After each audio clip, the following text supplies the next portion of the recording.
গৌর কথা থেকে রিসার্চ করে আবার ছোট্ট ছোটি বই করেছিল, তার নাম দিলেন গৌর কথা পরিশিষ্ট। তিনি অখণ্ড গৌর কথা লিখেছেন, আবার ভাগ ভাগ করেও লিখেছেন। আর তার মধ্যে থেকে আবার উত্তম নিত্যানন্দ তত্ত্ব আর গদাধর তত্ত্বকে সুন্দরভাবে জানতে গিয়ে লিখলেন গৌর কথা পরিশিষ্ট। ওখানে নিত্যানন্দ তত্ত্বকে বুঝিয়ে দিলেন, এমন করে কেউ বোঝায়। আমাদের গুরুদেব ডক্টর মহানন্দজি যেভাবে নিত্যানন্দ তত্ত্বকে জানালেন, তিনি এত বিরক্ত পণ্ডিত, নিত্যানন্দ তত্ত্বকে জানাতে গিয়ে মাথুর বিরহে চলে গেলেন। আপনারা হয়তো কম শোনেন মাথুর বিরহ। কৃষ্ণ যখন বৃন্দাবন থেকে মথুরায় চলে যায়, অক্রূর মণি রথ নিয়ে এসেছে, নিয়ে যাবে, পাঠিয়েছে কে? কংস। কৃষ্ণ বলরামকে নিয়ে যাবে এই বৃন্দাবন থেকে মথুরায়। এত বড় রথ দেখে বৃন্দাবনবাসী ছুটে গেল রথের কাছে। সেখানে রাধারানী গেল, সখীরা গেল। রাধারানী গিয়ে প্রশ্ন করলেন, তুমি কি? বৃন্দাবনে এত বড় রথ নিয়ে এসেছো, তুমি কে? অমনি বললেন, আমার নাম অক্রূর। অক্রূর, কেন এসেছো? এসেছি, ওই কংস পাঠিয়ে দিয়েছে আমাকে কৃষ্ণ বলরামকে বৃন্দাবন থেকে মথুরায় নিয়ে যাও। এই কথা শুনে শ্রীমতী রাধারানী বললেন, অক্রূর, নামটা তোমার ভালো, স্বভাবটা ভালো না। নাম তোমার অক্রূর, স্বভাবটা তোমার ক্রূর সম্পন্ন।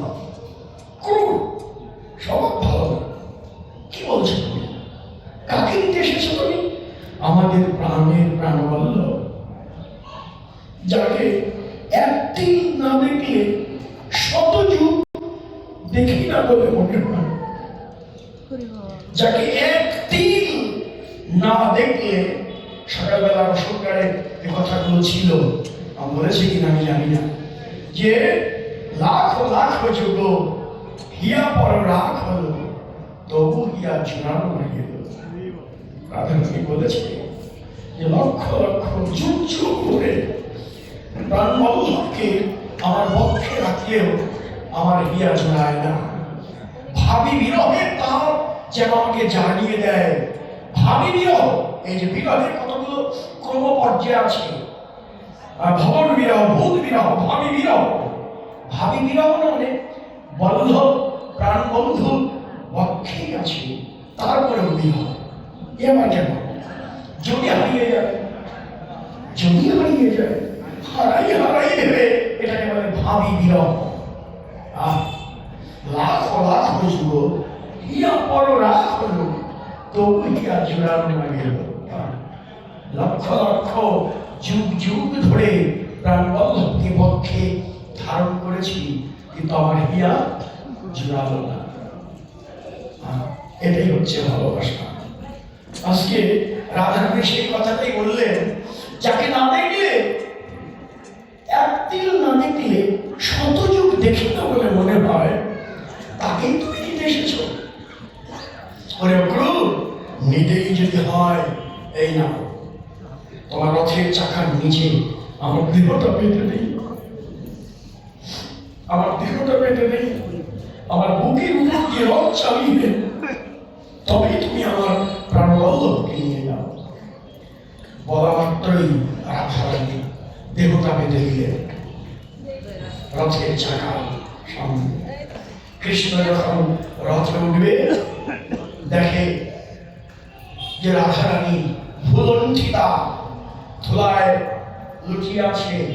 কৃষ্ণ কাছে গিয়ে সান্ত্বনা দিলেন, রাধে ওঠো, ওঠো, শান্ত হও, আমি আজ যাব, কাল ফিরে আসবো। এই যে আশা অর্গল আসি বলে চলে গেল, সে কালের আর কাল হলো না। তখন থেকেই রাধারানী কেঁদে কেঁদে অন্ধ সমাহিত। সখীদের কাছে কেঁদে কেঁদে বললেন, সখীরে সখীরে আমার হরি হরি গেল